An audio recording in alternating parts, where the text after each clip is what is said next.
মির্জা ফখরুল বলছে ঠাকুরগাঁয়ে আমি আলমগীর হিসাবে আপনাদের কাছে নতুন লোক না, পুরাতন লোক। তখন যুবক ছিলাম, রাজনীতি করতে করতে বুড়া হয়ে গেলাম। আমার বোধহয় সম্ভবত এটাই শেষ নির্বাচন, আর নির্বাচন করার মতো শরীরের অবস্থা ভালো নেই, নির্বাচন করতে পারবো না।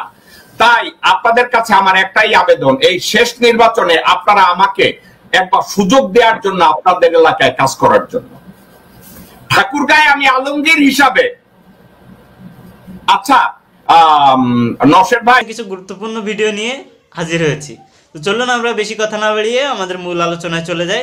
তার আগে বলবো, যারা এখনো পর্যন্ত আমাদের চ্যানেলটি সাবস্ক্রাইব করেনি, অবশ্যই আমাদের চ্যানেলটি সাবস্ক্রাইব করে পাশে থাকা বেল আইকনটি ক্লিক করে রাখবেন। তাহলেই আপনার কাছে পৌঁছে যাবে বর্তমান পরিস্থিতি বিবেচনায় সব ধরনের গুরুত্বপূর্ণ নিউজ ভিডিওগুলা। তো চলুন বেশি কথা না বাড়িয়ে আমরা মূল আলোচনায় ফিরে যাই।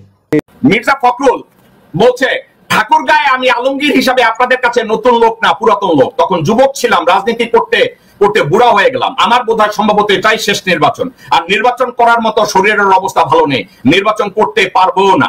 তাই আপনাদের কাছে আমার একটাই আবেদন, এই শেষ নির্বাচনে আপনারা আমাকে একবার সুযোগ দেওয়ার জন্য, আপনাদের এলাকায় কাজ করার জন্য। ঠাকুরগাঁয়ে আমি আলমগীর হিসাবে। আচ্ছা নওশের ভাই, আমার কাছে তার পাসপোর্টের কপি নাই, সে যে দ্বৈত নাগরিক ভারত এবং বাংলাদেশের, এটার কপি নাই। কিন্তু ওনারা সব বিহারের লোক। লাল্লু প্রসাদ ইয়াদবের চাচতো ভাই বা খালাতো ভাই হবে মির্জা ফখরুল ইসলাম আলমগীর। ওকে, সারা জীবন ভারতের দালালি করছে, এই কথাটা বলে নাই ঠাকুরগাঁর লোকজনদেরকে, উনি রাজনীতি করতে করতে, কিন্তু এইটা বলে নাই যে ভারতের দালালি করতে করতে মুখের দাঁত হারাইয়া ফেলাইছি, বুড়ো হয়ে গেছি, আমি চল্লা গেলে আমার ভাই ফয়সাল আমিনরে দিয়া আমরা ভাই চাঁদাবাজি করাবো, টেন্ডারবাজি করাবো, আওয়ামী লীগের সেবা করবো, ভারতের সেবা করবো, এইটা না বললা বলছে ওনার একটা শেষ সুযোগ দিতে। এর চেয়ে এই সাবজেক্টটাকে আপনি কি পজিটিভলি নেন নাকি সুপার উত্তম হিসাবে নেগেটিভলি নেন? আপনার কি মনে হয়? আপনি কি মনে হয় মির্জা ফখরুল ইসলাম আলমগীর দেশের জন্য এবং বিএনপির জন্য অ্যাসেট, নাকি বিএনপি বা দেশের জন্য উনি বার্ডেন? আপনার কাছ থেকে জানতে চাচ্ছি।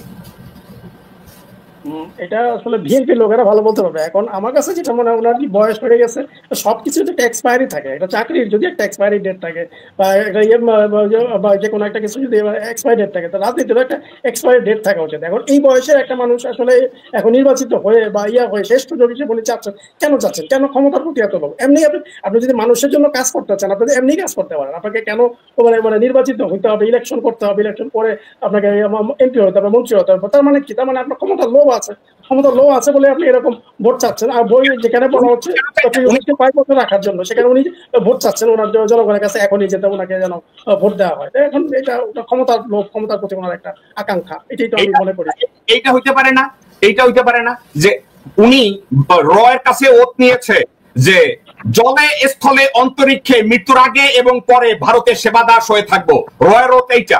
এখন উনি মারা যাবে, ওনার 2টা মাইয়া আছে, যে মাইয়া 2টা ইদানিং ইউটিউবে কথা বলায় তাদেরকে রাজনীতিতে পুনর্বাসন করার জন্য, তার একটা আবার মাইয়ার জামাইও আছে, হেরেও আবার ইউটিউবার বানাইছে কথা বলার জন্য। ভারতের খেদমত করতে হবে না, ভারতের খেদমতের জন্য তৈরি করে যাইতেছে। অন্যদিকে ঠাকুরগাঁয় তার আপন ভাই ফয়সাল আমিনরে দিয়া চান্দাবাজি করায়, টেন্ডারবাজি করায়, ডিসি রে পোস্টিং করায়, এসপি রে পোস্টিং করায়, থানার ওসি রে মারে, এলাকার লোকজনরে মারে, এরপরে কয় আমি আলমগীর। ওর নাম তো আলমগীর না, ওর নাম হয়েছে আলমগীর চন্দ্রশীল, অথবা আলমগীর সাহা, অথবা লাল্লু প্রসাদ ইয়াদবের আপন ভাই বা খালা।